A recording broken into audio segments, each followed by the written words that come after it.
everyone to Poem City and Montpelier Senior Activity Center's member poetry reading. Today is Wednesday, April 21st, and we've got 5 readers today who are all participating in Sam Stockwell's poetry class at the Senior Center. And if folks listening are interested to join that class, there's still opportunity to do so. It meets at this same time actually on Wednesday afternoons, and I believe there are 8 more sessions still this spring. Is that right, Sam? Yeah. So it's a 3 o'clock to 5 o'clock class on Wednesdays, and it's happening this spring on Zoom. It has met in the past at other locations, and perhaps this summer or fall it will be back in person, but it does carry on Zoom this spring. We are so excited to have 5 readers, including Sam herself. And each reader is going to share a little bit about themselves or about their experience of writing with the group or writing in general. And we're just so pleased to have you all here. Thanks for sharing your work. And we're going to start out, as I understand it, with Sarah Franklin reading. Sarah, thank you. Thank you. It's so good to be here, Jana. And thank you to MSAC for hosting us and for giving us a class almost every term in poetry writing. And I have, as someone who's moved here from away, I appreciate that there is a core of interest in this little city for this endeavor, and I'm pleased to be part of it. So I'm a long-term teacher of high school English, taught here and abroad, public and private. That's enough about my background. I've enjoyed the prompts that Sam has given us, and this first poem that I'm going to read today is in response to a prompt. She had asked us what we've been learning. And so this poem is called What I've Been Learning.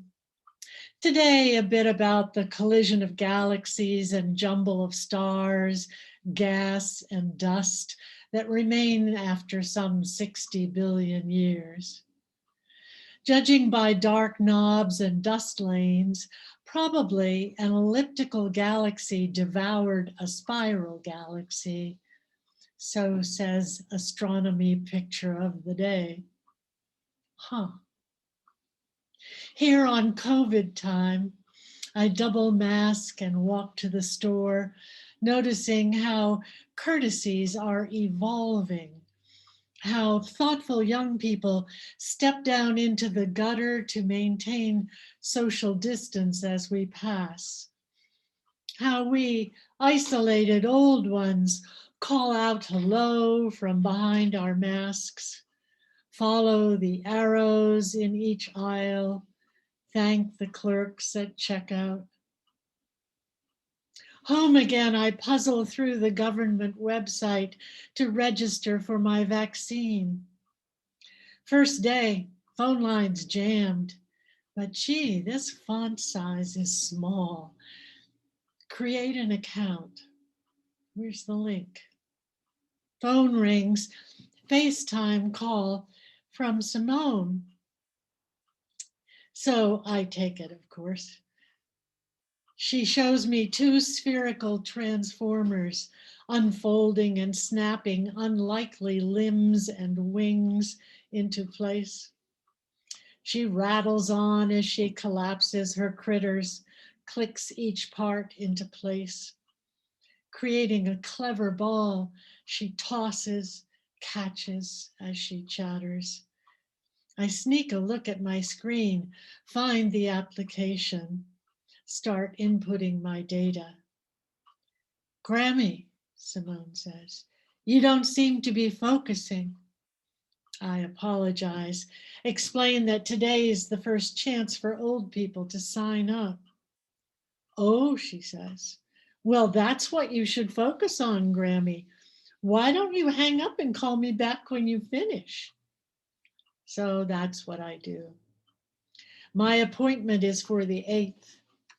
I think about what we've all been learning.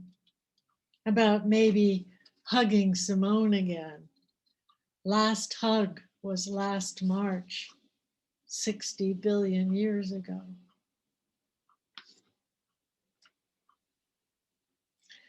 So Simone's in first grade, and she comes over now that I'm fully vaccinated.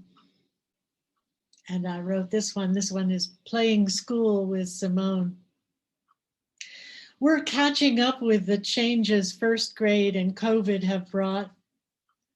Unmasked side by side on the red carpet, we teach the dolls and animals. Simone is sure Madeline is not paying enough attention to her math. So she activates the spinning light stick from Circus Smirkus and tactfully takes her down the hall for some tutoring because we don't want to distract the rest of the class, Grammy. When she returns, Simone gives all of her advice to, she gives all of them her advice about solving flashcard addition problems. Remember, she says, you can use your counting forward strategy. For example, with this one, 5 plus 7, start with the higher number and count forward with the lower one. So it's 7, and then you count 8, 9, 10, 11, 12. 5 plus 7 equals 12. Does that make sense? Peggy and Pam catch on quickly, but Peter, Puppy, Brownie, and Clifford are less sure.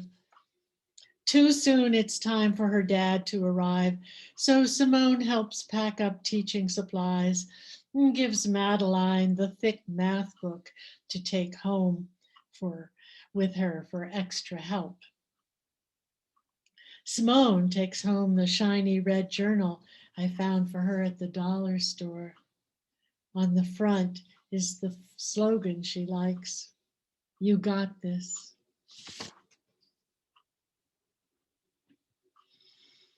Another thing I like to write about besides my grandchild is politics. So this rant is called, "Did We See This Coming?" Today is the Feast of Epiphany, Pelosi told us yesterday at her weekly presser. She hoped for an outpouring of democracy. That's not what we got.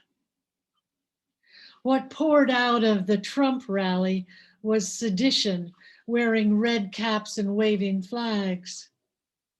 It marched a mile down Pennsylvania Avenue and then broke into the Capitol, where Speaker Pelosi was marshaling the House through the tedious process of confirming state votes. Did you see the gleeful hundreds shouldering through Statuary Hall? Believe me, the world was watching. These were not wise men bearing gifts.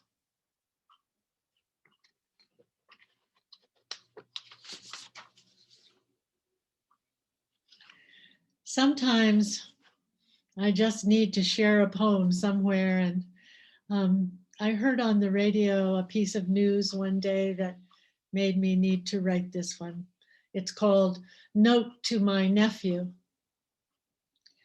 Just heard that Hank Aaron died at 86 today and wanted so much to call your dad.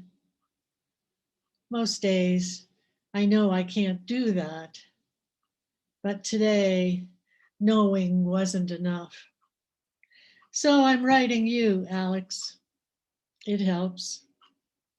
Also, I want to say 2 words, Amanda Gordon. I'm sure you get that.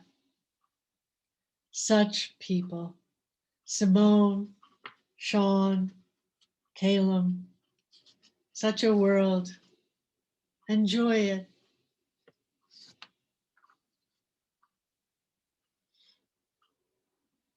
Like a lot of people during this last year, I found that being without pets was difficult. And I knew that I needed to acquire some cats for this winter.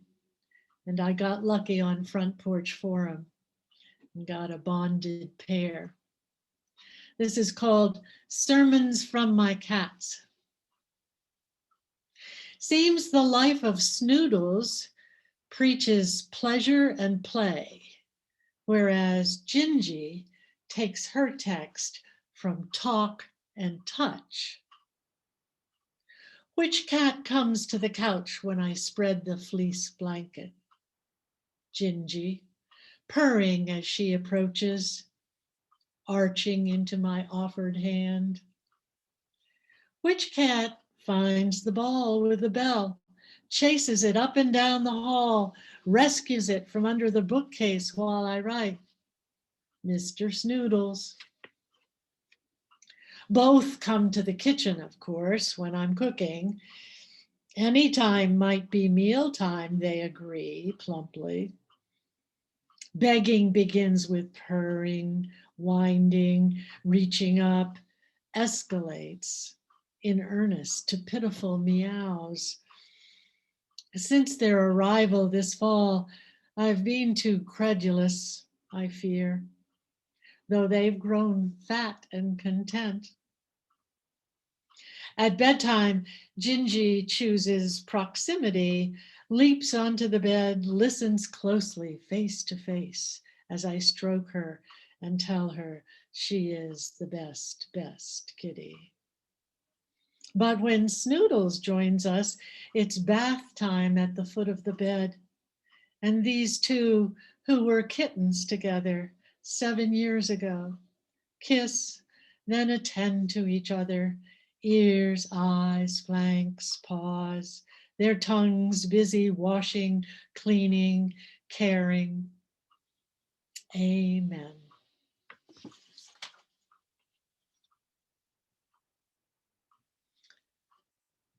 This is the next to last one. It's called Time and Space, Depth and Heart. And I'm going to confess now that sometimes when Sam sends us the prompt, I wait until I've seen a few poems from other people before I give mine a stab. And I think this poem was strongly influenced by one of the excellent poems by my fellow class members. Time and space, depth and heart. I met a man who could talk rocks until the cows came home, until the ages rolled like boulders down, down the deep ravines. I heard a man speaking stars far beyond any galaxies I knew, spinning space and distance until light became time on fire. I saw a man cry tears so deep they carried him out to sea. But my time and space were finite, so I bore 2 sons who clung, grew tall, moved on. Here, though, is what I call a great mystery. One returned with daughter in hand, and she is the one who brought me this carefully cut pink Valentine.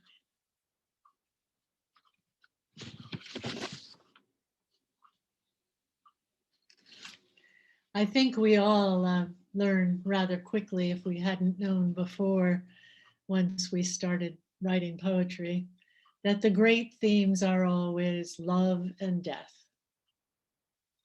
And so this one is called A Word About Afterwards.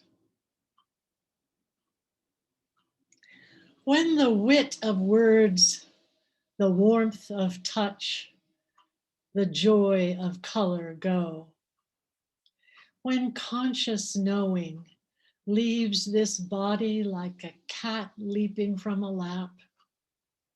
Then wish and worry will fly away as well. Next will come the sorting of paltry remainders. Some small tokens carried away to new homes. Enough. Like the long light shimmering on a summer lake, one night mystery might shake herself to signify to close friend or kin what this one heart once held. Thank you so much.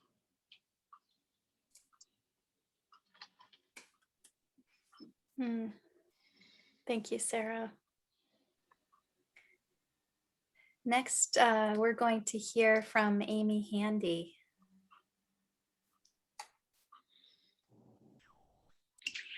Hi. I just opened up a little video of me so that you can see who I am, but then I'm going to close it again because then the voice will improve. So say goodbye to my little face, and there we go. Okay. I live alone in Montpelier, and I'm so delighted to have this wonderful class and these wonderful friends, and Montpelier is a really great place to be. And as a person living by myself, it's great to have people to write poetry with, or play music with, or garden with. Many, many fun things that we have in common. I've been writing poetry since I was a kid, and reading poetry since I was a kid. But I just started to have maybe my eyes opened a bit to what would be better writing than what I have ever been doing. And it seems as though I'm starting to understand things better. It's a good class, a very good class. Sam's an excellent teacher, and the people in the class give good criticism and support. And I learn from their poems as well. We all seem to be evolving together. Because I mentioned living alone, and I remember that Sarah was talking about getting pets when she realized she would be alone all winter. I don't have any pets. I think I'll start with this really short poem that I wrote. I think I was feeling lonely, and I do cultivate the birds quite a bit by feeding them a lot and listening to them sing and playing my recorder out there and trying to entice them to hang out with me. So the first poem I'll read is called Love During Quarantine. I see him near the feeder on leafless apple branches, rosy behind hydrangea twigs and last year's parched blossoms. He darts to the feeder and back, and perhaps home to feed hatchlings. He comes alone now, though he and his cream pink mate were here in early spring. Before the cold and snow and wind resumed, he lingered singing. I whistled an imitation. He introduced new notes, new songs. I imagined collaboration. One day he sat close to my window, as red as the setting sun against the snow.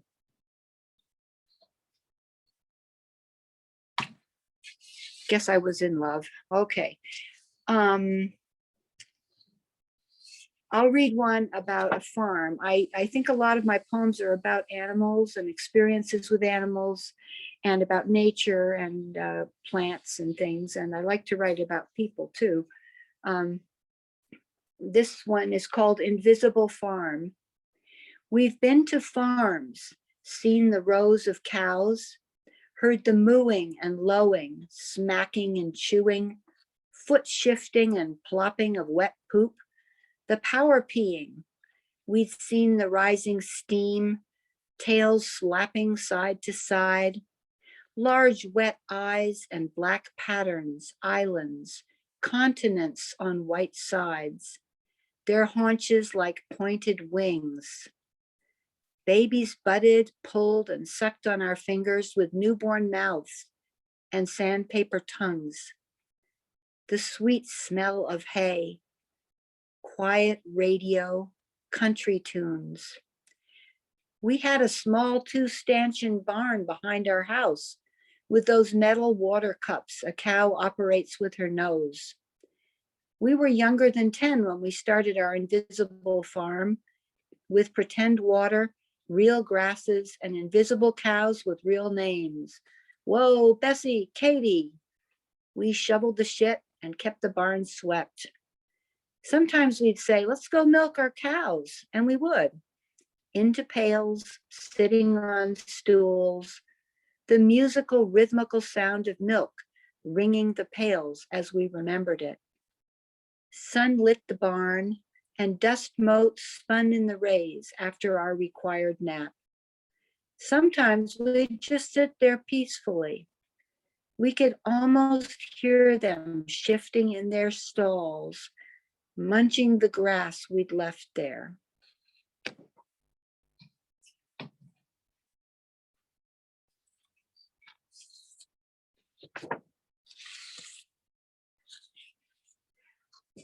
This is a poem that I wrote last fall as we were transitioning into winter. It's called Everything Will Be Different Soon. Woods and garden erupt in last bursts of sap and brilliance,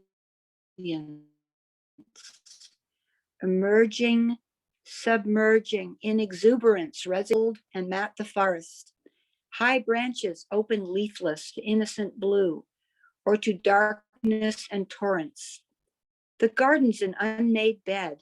Vines clamber over vines, dragging squash, tomatoes, cukes to last patches of sun. Borage still sprouts its prickly leaves and sows a new generation of seeds. There's no tidying all this up. Invisible geese, contrapuntal in the dusk. Raucous chatter fades to last comments, silence. A gold pancake moon is revealed, still as a street light, attended by constellations against the dark cloth. There's no stopping any of this, or starting anything else. We pot the geraniums.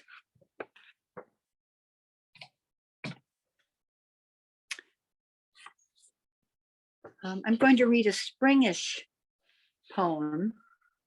I started it quite a while back, and then I decided I wanted to add it to my granddaughter Carmen's Valentine. Doesn't really sound like a Valentine, but anyway, she's a nature lover, so as all my grandchildren are, and I thought she'd like this. To Carmen in springtime, sun, then chlorophyll, absorbing reds and blues, reflecting greens. Some ear might hear seeds sprout, like small volcanic eruptions. Soft light green brushes ornament dark firs, magentas, golds, blues, white 5-petaled May blossoms, open to pollinators. Look, dotted dainty red Fs, sunning snakes with nests of squirming young in the rock wall. Birds return, and new hatched spring peepers sing. Human feet are almost silent on leaf mulch. Fox cubs wrestle in the open field, and 3 tiny eggs have been laid in the thimble of the hummingbird nest.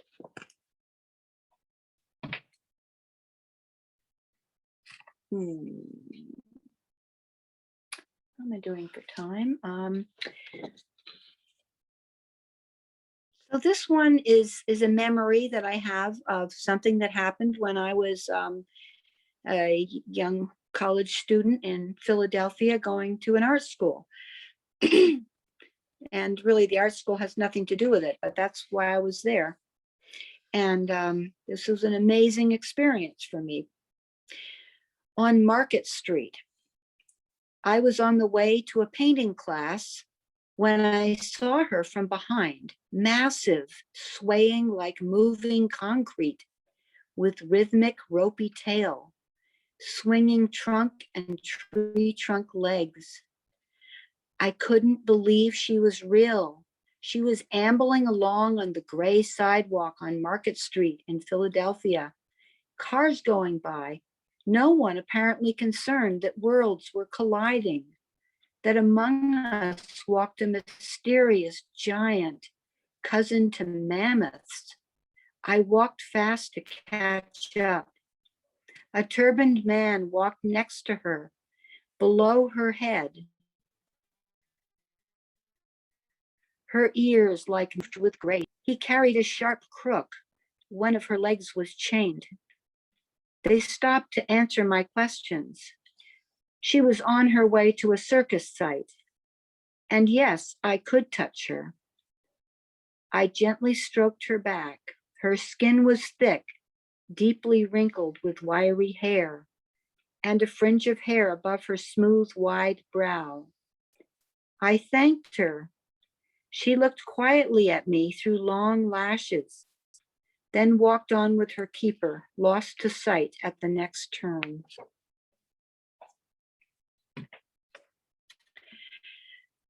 Well, I have one more poem. I wonder if I have time for that. Okay. This was to a prompt, which was, what did my father lose? So this is what occurred to me. What did my father lose?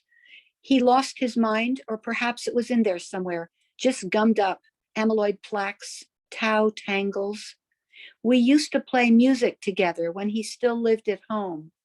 Fly Me to the Moon, Ain't Misbehavin', making mistakes and fixing them, shouting when he got it, hey, nice chord. Then he lost interest in the piano, looked blank when I plinked some notes. He was a camper and a hiker, famous for getting lost, almost on purpose, all those years when he pored over maps, read books, was strong, always up for a challenge. After his mind stopped working right, he used to say there was a place right over that hill. Beautiful people, nice, I can't find it. One day, cold and a bit rainy, he left without us, didn't come back. His dog was gone too. Trained dogs and handlers from 3 states, police and neighbors searched. A helicopter circled. We called his name. My mother cried all night. The next morning early, I hiked up the hill. Grinning, cradling his little dog, he came bow-legged down the logging road, wet in shorts, covered with leaves, leaves in his ears, in pockets, soaked sneakers. He was alive. Thank you for listening to my poems. That's what I had for today. Oh, thank you so much, Amy, for sharing You're- that. You're very welcome.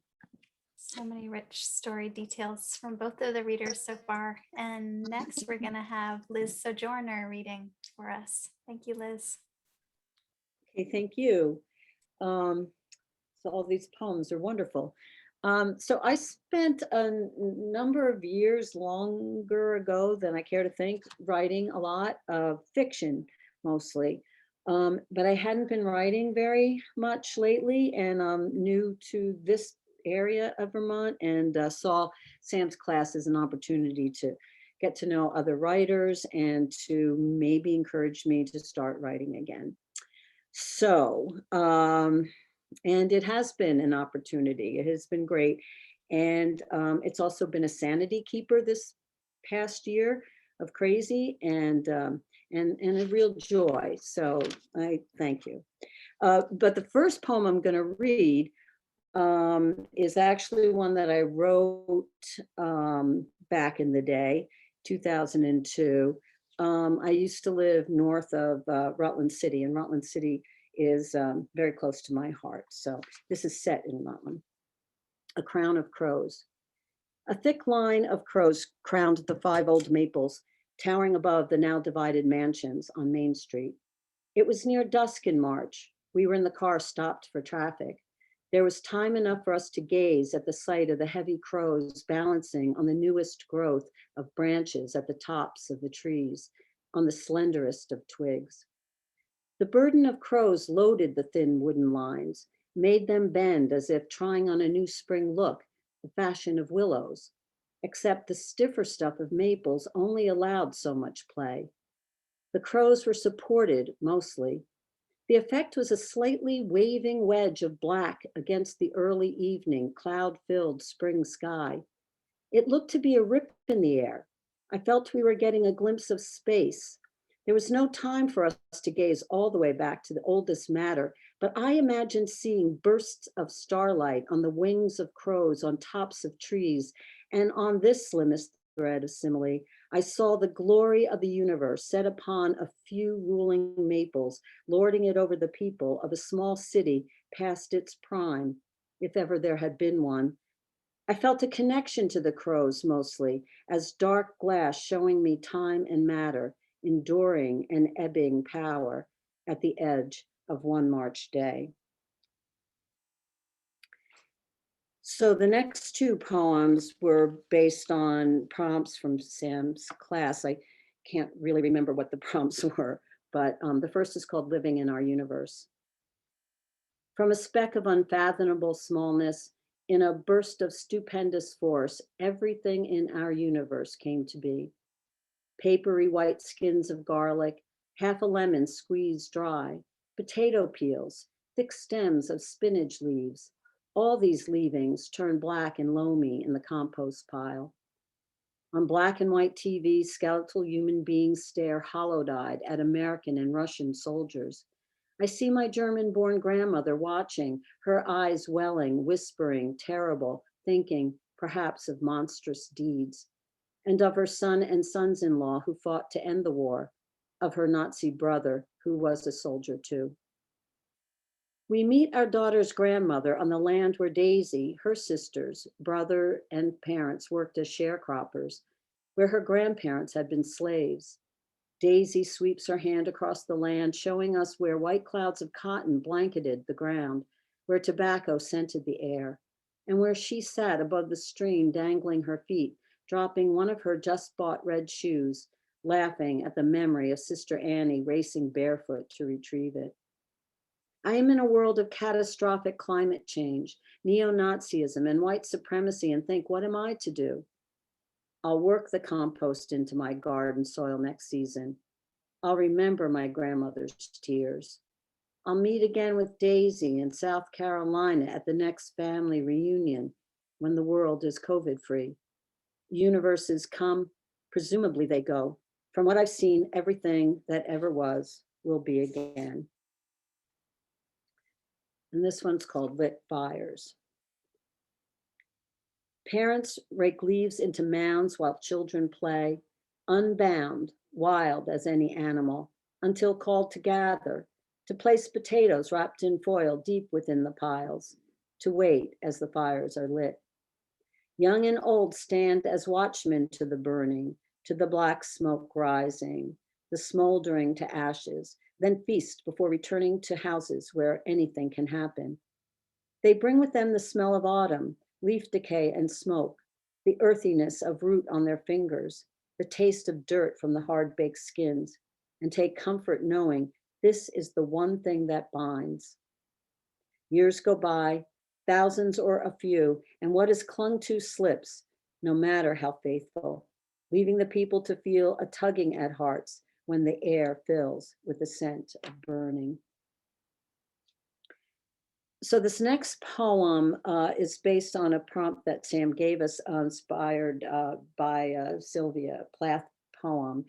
And Sylvia is in the hospital having all sorts of troubles, but her focus is on these tulips that her husband has brought her.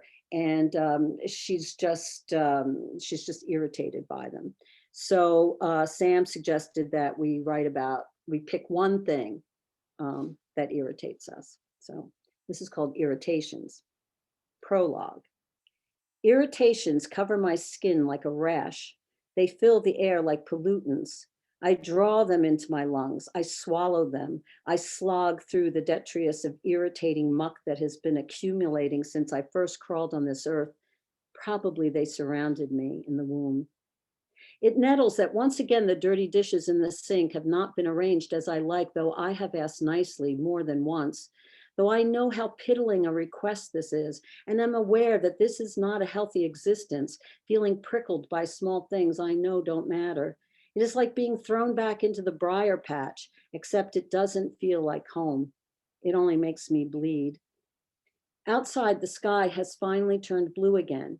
It has been the color of snow for weeks, all the same up and down, except for the middle brown of the woods circling the yard, and the flits of cardinals and blue jays occasionally spotted, and the red squirrel who doesn't seem to mind as much being scolded lately.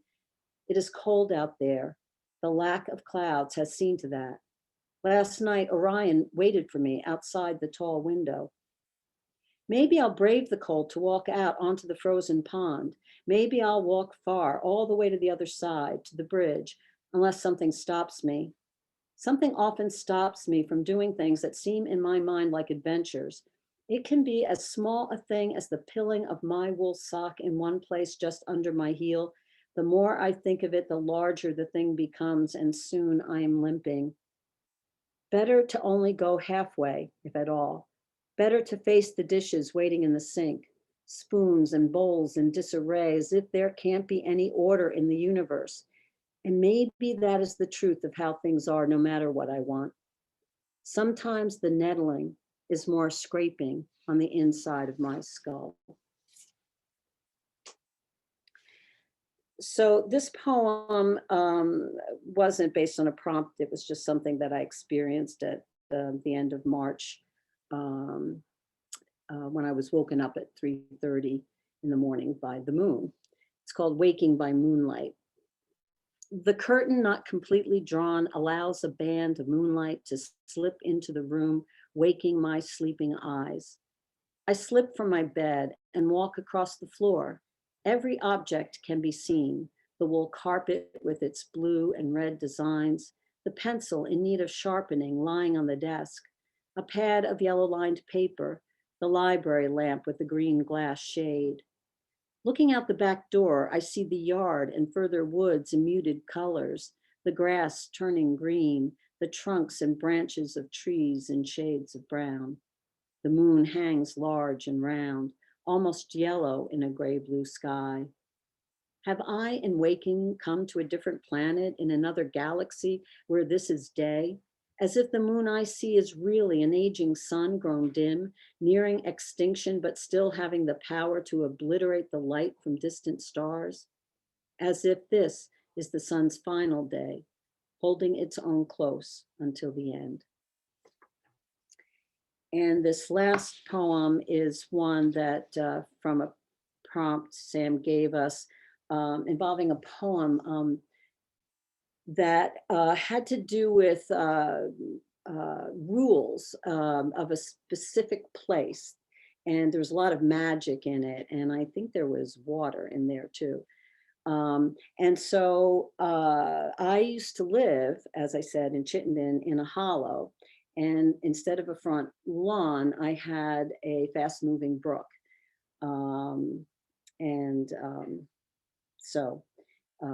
Oh, and also embedded in this is, I need to give credit, is a Southern circular chant. It's from the book Rocket in My Pocket.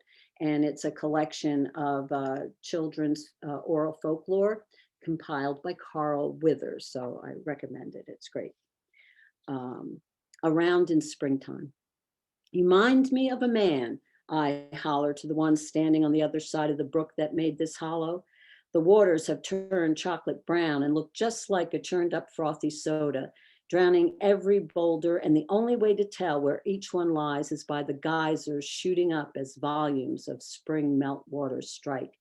What man, he calls back, his hands cupped at his mouth so I'll be sure to hear his words above the water that roars past us. The sound cancels all bird call and squirrel chatter, and is the reason deer are shy to come close. Coyote and people with guns can sneak up easy enough over the noise of the brook in spring. But I hear his words fly across the carousing water, and I respond, my words as loud as I can make them. The man with the power. And my voice has power, for he draws back as if struck. One foot slips and he's leg deep in the water. For a moment, it seems he will slip altogether and be drowned himself in the brook, which is more a river now. He recovers in time and moves higher up the bank out of harm's way. What power, he yells. And I can't believe he doesn't know. He is toying with me, for look at his clothes already drying after his near drenching in the brook. The vapor coming off them surrounds him like a halo before disappearing, as if it can't abide the touch of that man. I tell him anyway, the power to hoodoo. I am not afraid, for the brook in springtime is between us, and he fears the water as much as it loathes him. I recognize a standoff when I see one. Besides, I am my own bold self, and I've brought my charms. I carry the gray stone with the sign of shelter incised in red, the feather of the wood thrush, the gourd with rattling seeds, the one that dried after a year buried in snow.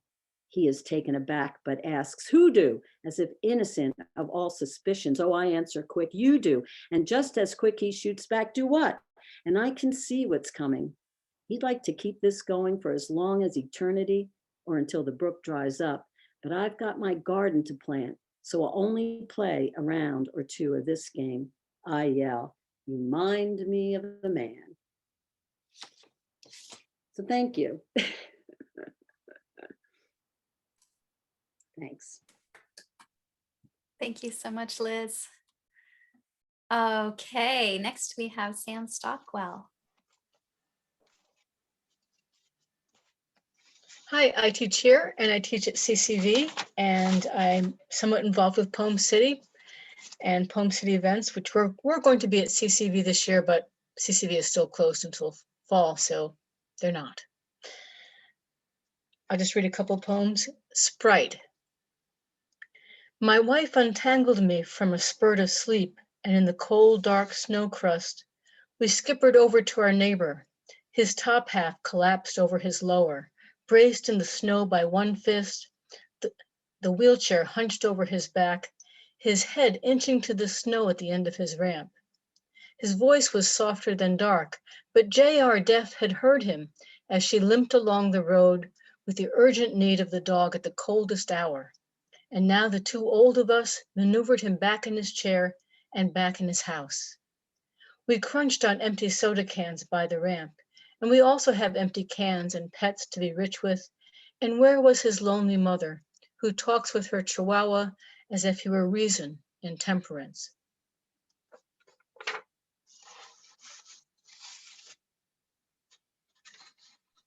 Sam, would you read that again? Okay, sure. Sprite. My wife untangled me from a spurt of sleep, and in the cold, dark snow crust, we skippered over to our neighbor. His top half collapsed over his lower, the wheelchair hunched over his back, his head inching to the snow at the end of his ramp. His voice was softer than dark, but J.R. Deaf had heard him as she limped along the road with the urgent need of the dog at the coldest hour. And now the two old of us maneuvered him back into his chair and back into his house. We crunched on empty soda cans by the ramp, and we also have empty cans and pets to be rich with.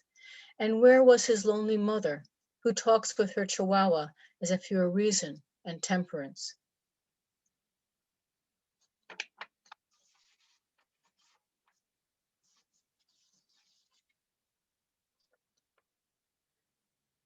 Elm Hill. A tatting of even lawn knits 17 ranch houses, 12 condominiums, and 10 barking dogs. The field at the end is circled by a mud track churned by ATVs, the brook a splash between two banks of milkweed and Indian paintbrush. Here my dog bathes, serene, aloof, after rousting wild turkeys. People come to the field scraping at their emotions. The brook courses around them, For me, the field is the last link to a life I loved. What is home that it can be so small?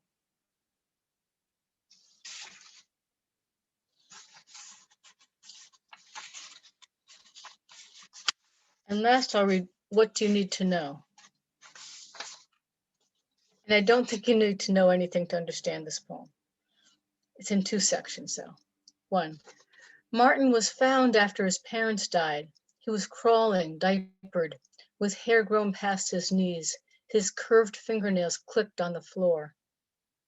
One side of Elaine's body moved, the other side didn't. Daniel had Down syndrome and wanted a job like his father's, but there was no work. The village had a glut of people darning their own sweaters and smoothing plaster into cracking sheetrock. I ran a sheltered workshop in a basement far into the country. Artie put his cigar down and talked about the junkyard dealer. Jobs there for all. You don't need to know Artie worked for me, or my travels on the back roads to find jobs for my attendees at farms with empty barns. 2. The junkyard littered its way across acres of oily sand and scrub, an engine coupled to a birch, a hammer tied by grass. The dealer and I walked around cars, posing like armored dancers. The dealer's young hound was dying in the path to the back lot. He bent over him, frowning.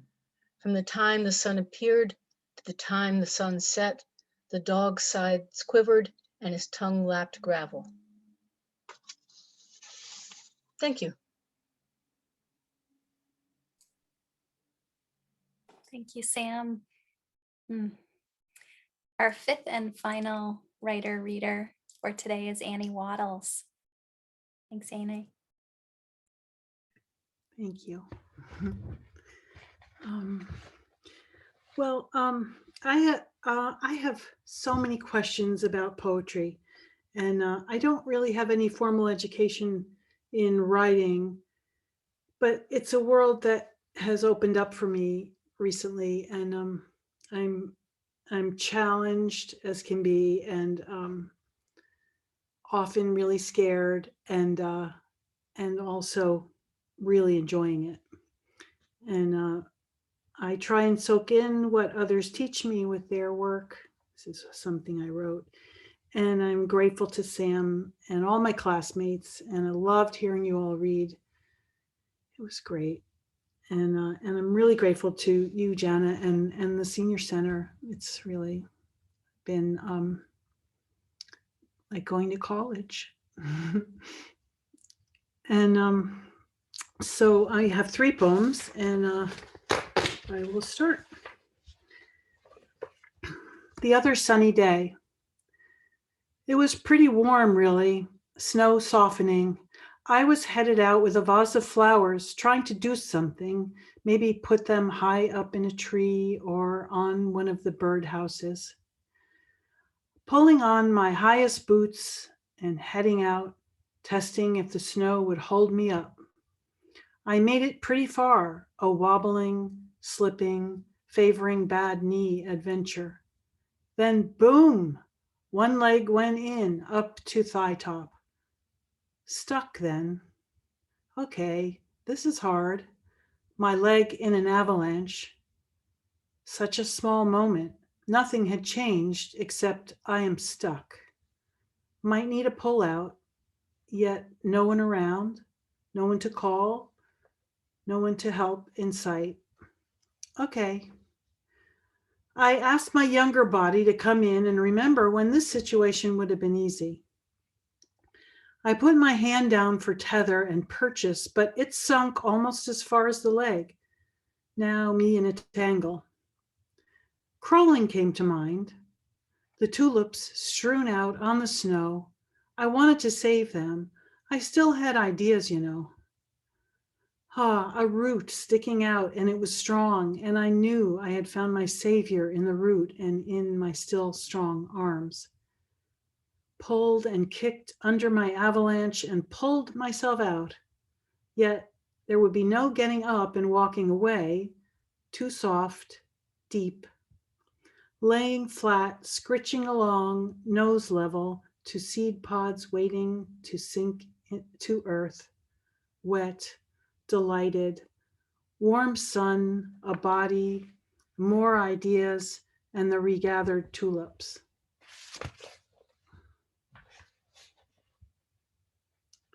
That was a true story.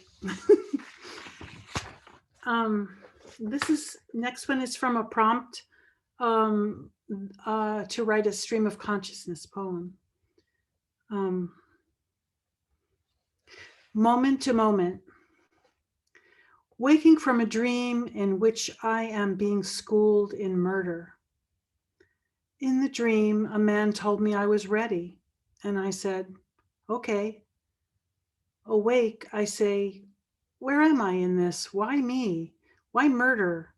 Why okay? Beloved morning windows next to my bed, the wind blows the snow in a way that makes polka dots on the glass, a fabric I would like to wear as a dress when we can go out again. I would order a martini. Would I ever need to murder? Would I ever murder? I need lessons if the answer is yes. What if I were faced with a Pinochet marching Victor Jara to the soccer stadium to cut off his fingers one by one, only so he could not play his guitar and sing songs of resistance? My skin is white, and there are things I can do because of that without even thinking.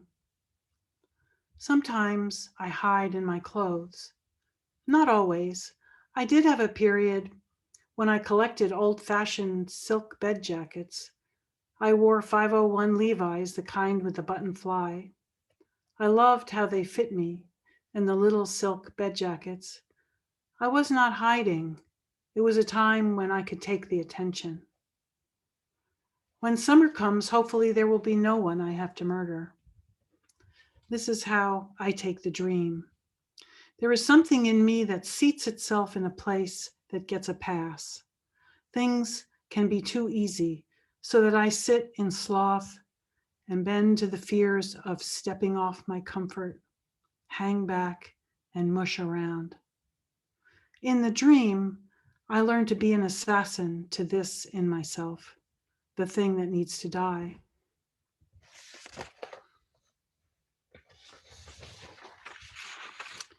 This next one is from a prompt. I think the prompt was something about what we would take forward. What I take forward. Every morning he slips out of bed to the kitchen for a time alone and quiet and making coffee. He studies Spanish and reads Maureen Dowd, finishing any dishes from the last evening in order to start the day over on this new day, today. I have woken, but act like I have not. The dogs stay with me, also acting as if they too are still asleep. We wait for the sound of his coming, rounding the corner into the room, bringing camaraderie and news. This morning, the entrance is exciting. He dances in with hands held high, coffee splotching out of the cups with his spinning naked moves. The little dog pops up from the covers, ready. Both dogs start jumping alongside the dancer, who is laughing, and me too, out loud, profound, full body, precious laughing. I'm in such good company. I gather up the sweetness of fleeting, carry it for as long as it will stay, while I drink what's left of my coffee. Thank you for listening. Thank you, Annie, and all of you who've shared your work with us today and with others who may hear this later. So many moments of joy and vulnerability, tenderness, and imagery. I'm so grateful to be a listener today. And there is some time if folks would like to share comments or questions with each other aloud or in the chat. I just wanted to say thank you, Janet. It really is great. It's a great experience to have this group. it's a joy to be able to teach this group. Thank you.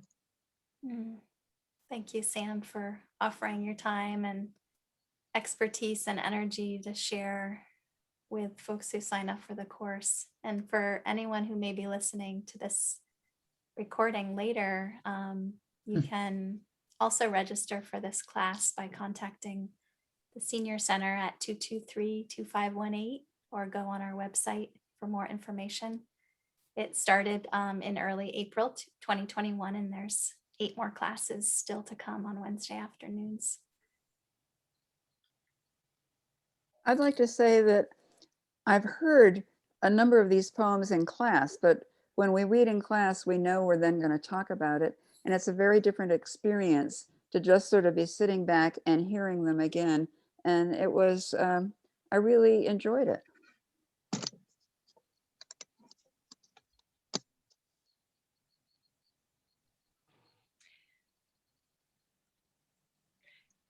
Yeah, that, Jana, I wanted to oh, go ahead, Amy.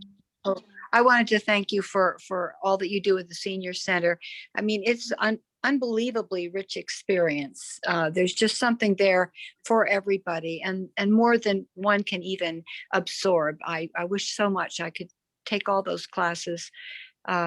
So it's really a joy, and it shows that we are thought of as not just these little old people that need to be fed every now and then, but we're human beings with minds and souls, and this is a beautiful place that you've created for us. And thank you so much.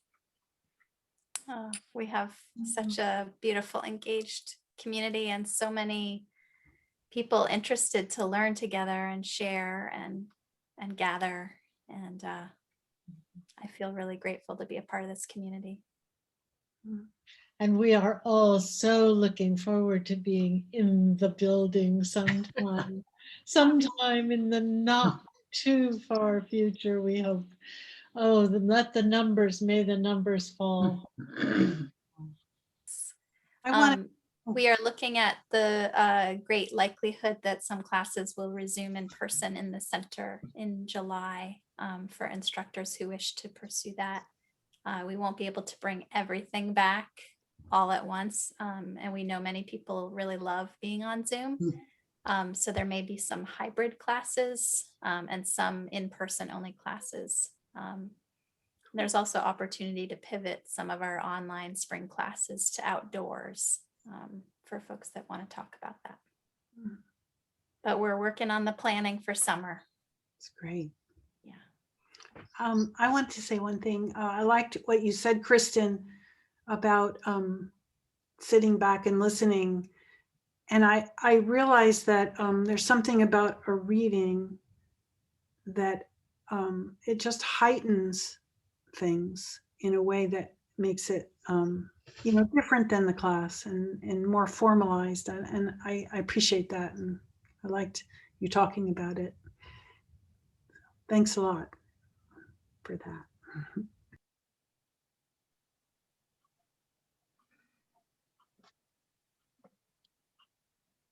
Is there anything else? Any other comments or questions? I want to know what Jackie thought. Well, I have been to many poetry readings, as you can imagine, in my life with Sam. But I haven't for a while. This is the first Zoom poetry reading I've been to.